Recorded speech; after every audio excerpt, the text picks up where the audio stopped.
बिस्मिल्लाहिर्रहमानिर्रहीम। Recently Iran और America की जो कॉन्फ्लिक्ट है उसके कुछ चीज़ें मैं आपके सामने पेश करता हूँ। सबसे पहले तो आपको और मुझे ये समझना पड़ेगा कि अमेरिका और ईरान का कोर प्रॉब्लम क्या है, व्हाट इज़ द इश्यू। तो इश्यू ये है कि 1979 से पहले पूरा वेस्ट एशिया अमेरिका इसको कंट्रोल करता था और अमेरिका के कब्जे में था। तो ऑयल, गैस, तमाम मिनरल्स, रिसोर्सेज सब कुछ अमेरिका के हाथ में था। लेकिन 1979 में ईरान में एक रेवोल्यूशन आता है जिसे इस्लामिक रेवोल्यूशन कहते हैं।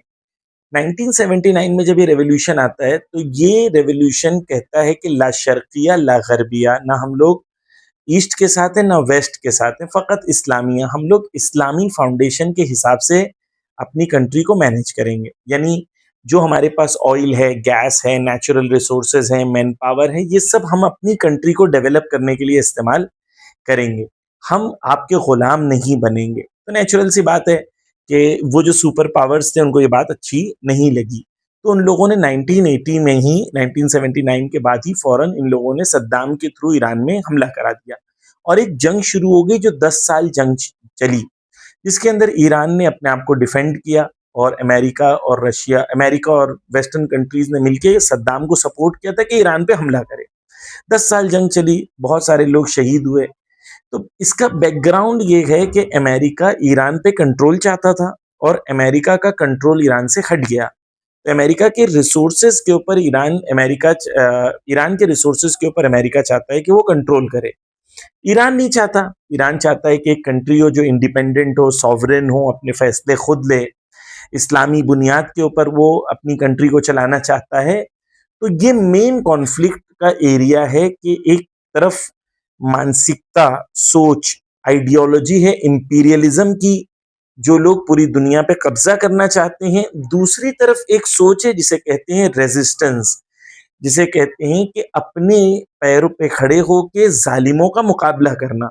तो ईरान और अमेरिका की दो आइडियोलॉजी का टकराव है, इनकी कभी दोस्ती नहीं हो सकती जब तक कि दोनों आइडियोलॉजी बाकी रहे। अगर अमेरिका अमेरिका रहेगा यानी उसके अंदर इंपीरियलिज्म है और उसके अंदर दुनिया पे कब्जा करने का इरादा है, तो या तो अमेरिका पूरी दुनिया पे कब्जा करने को छोड़ दे या ईरान रेजिस्टेंस को छोड़ दे। जब तक ये दोनों चीजें रहेंगी तो ये कॉन्फ्लिक्ट हमेशा बाकी रहेगी।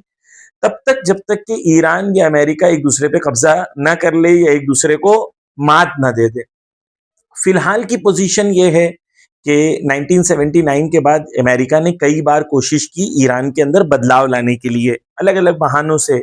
कभी इन लोगों ने हिजाब का बहाना बनाया, तो कभी डेमोक्रेसी का बहाना, कभी इलेक्शन का बहाना, कभी औरत के मरने का बहाना बनाए, अभी रिसेंटली इकोनॉमिक प्रॉब्लम्स का बहाना। ये सब बहानों के जरिए से वो चाहते हैं, ईरान में ये कहते हैं कि हम रेजीम चेंज करना चाहते हैं।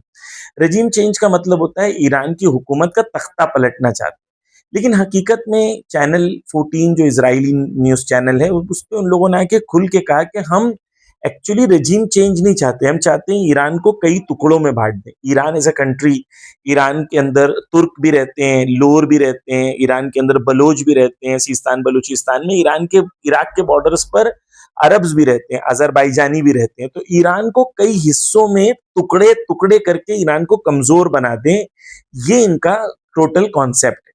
अब बहाने कुछ भी हो, लेकिन हकीकत में दुश्मन का हदफ यही है। खूब ईरान ने इसके मुकाबले में लास्ट 30 ईयर से जब ईरान जानता है कि अमेरिका हमारा दुश्मन है, तो ईरान ने अपने आप को इल्म और टेक्नोलॉजी के मैदान में भी आगे लेके आया। तो आज से 30 साल पहले जब जंग होती थी तो ईरान के पास कुछ होता नहीं था लड़ने के लिए, फिर भी ईरान ईमान की ताकत से लड़ता था। लेकिन आज ईरान के पास biotechnology, nano technology, space technology, बहुत सारी दुनिया की टेक्नोलॉजीज हैं। उसके अंदर ईरान टॉप 20 कंट्रीज में आता है, कुछ में टॉप 5 में आता है, कुछ में टॉप 10 में आता है, कुछ में टॉप 20 में आता है। तो ईरान ने अपने आप को पिछले 30 सालों में इल्म के मैदान में, टेक्नोलॉजी के मैदान में आगे लेके आया है। अब जो पिछली जून में जंग हुई थी, उसमें अमेरिका और इसराइल को लगा था कि हम ईरान को मार देंगे और मार के हम खत्म कर देंगे, चैप्टर ही खत्म कर देंगे, और ईरान में क्योंकि टॉप कमांडर्स को मार देंगे तो कुछ बचेगा नहीं। लेकिन ईरान ने 24 आवर्स के अंदर अपने आप को रीग्रुप किया और फिर हमला किया, और ऐसा हमला किया कि अमेरिका और इसराइल के होश उड़ गए। और उन लोग ने तसव्वुर नहीं किया था उनको कोई इतनी बुरी तरीके से कोई उन्हें मारेगा। रिजल्ट ये हुआ कि 12वें दिन इन लोगों ने खुद कहा कि हम लोग जो है सीज फायर करना चाहते हैं। और आखिरी दिन जो अमेरिका ईरान ने उनके कतर के जो सेंटकॉम है, जो उनका सबसे बड़ा एयरबेस है पूरे वेस्ट एशिया में, मिडल ईस्ट में, उस पे हमला किया, ये बताने के लिए कि हम तुमसे डरते नहीं। तो लास्ट बार जब ईरान और अमेरिका की लड़ाई हुई थी, तो उस लड़ाई के अंदर हम लोगों के लिए क्लियर था कि ईरान ने आखिरी वार किया था, और उसके बाद अगर अमेरिका चाहता तो जंग को कंटिन्यू करता, लेकिन अमेरिका ने जंग को कंटिन्यू नहीं किया क्योंकि उसको नुकसान उठाना पड़ता और नुकसान उठाने के लिए तैयार नहीं। माइक रूबियो जो उनके ऑफिशियल हैं, सेकंड थर्ड पोजीशन पे अमेरिका में आते हैं, उन्होंने कहा कि हम ईरान से इसलिए मुकाबला करना चाहते हैं क्योंकि वेस्ट एशिया में 40,000 से ज्यादा हमारे सिपाही हैं, अमेरिकन सिपाही हैं। अगर ईरान के पास जो बैलिस्टिक मिसाइल्स हैं और उनके अंदर कुदरत है कि उन पर हमला करें, तो हम चाहते हैं कि हमारी आर्मी को महफूज रखें। इसके लिए हमने वहां पर अपने अब्राहम लिंकन नाम का हमने जो शिप है वो लेके आए हैं। तो ये फ्लीट कराने का मकसद ईरान को डराना था। वहां से आयतुल्ला खामेनाई ने कहा कि हम डरते नहीं है, तुम हमें डराना चाहते हो, हम डरने वाली कौम नहीं है, हम डरेंगे नहीं, तुम ये लेके आओ, कुछ भी लेके आओ, ठीक है।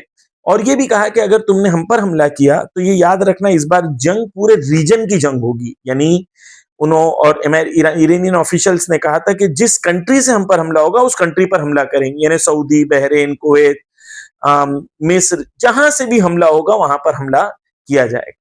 तो अब पहले अमेरिका ने डराने की कोशिश की कि हम लोग शिप लेके आ रहे हैं, ये लेके आ रहे हैं, हम लोग के पास इतना पावर है। ईरान ने कहा हम डरते नहीं है। ईरान ने भी कहा कि भाई हम हुर्मुज जो है वहां का एक छोटा सा एरिया है जहां से पूरी दुनिया का जो पानी है, पूरी दुनिया का 20% जो है ऑयल वहां से जाता है, यानी बिलियंस ऑफ डॉलर्स का जो है ट्रेड होता है। और अगर वो ईरान कहता है हम बंद कर देंगे तो पूरी पूरी दुनिया में ऑयल और गैस का प्राइस 20-50 बराबर हो जाएगा और पूरी दुनिया की इकोनॉमी तबाह हो जाएगी। तो ईरान ने कहा कि भाई हम हुर्मुज बंद कर देंगे, या हुर्मुज पे अपनी जो है उन्होंने नेवी ड्रिल की। तो रिजल्ट क्या हुआ कि भाई अमेरिका को लगा कि भाई थोड़ा सीरियस बात हो रही है, अभी इन लोग भी ड्रिल करने लगे। तो अमेरिका ने कहा ठीक है बात करते हैं। फिर नेगोशिएशंस की बात आई। तो नेगोशिएशंस की बात आई, या जब बात करके बैठ के बात करने की बात आई, तो ईरान ने पहले शर्त रखी कि भाई हम टर्की में नहीं करेंगे, हम मस्कत में करना चाहते हैं। तो मस्कत में शिफ्ट हुआ ईरान की डिमांड से। दूसरा, ईरान ने कहा हम तुमसे डायरेक्ट बात नहीं करेंगे। तो मस्कत का ओमान का जो फॉरेन मिनिस्टर है, ईरानियंस उनसे बात करते हैं, फिर वो जाके उनसे बात करते हैं। तो यहां पर हमें समझ में आता है कि ईरान कहता है अमेरिका को कि हम तुम्हें बात करने के लायक भी नहीं समझते हैं। तीसरी चीज, ईरान ने कहा कि भाई हम न्यूक्लियर इश्यू पे बात करेंगे, बाकी कोई बात नहीं करेंगे। अमेरिका चाह रहा था कि बैलिस्टिक मिसाइल्स पे बात हो या रेजिस्टेंस ग्रुप्स पे बात हो, ईरान ने कहा नहीं, हम इस पे बात नहीं करेंगे। तो ईरान ने बिल्कुल अपना क्लियर स्टैंड रखा और ईरान मजबूती से टॉक्स में आया।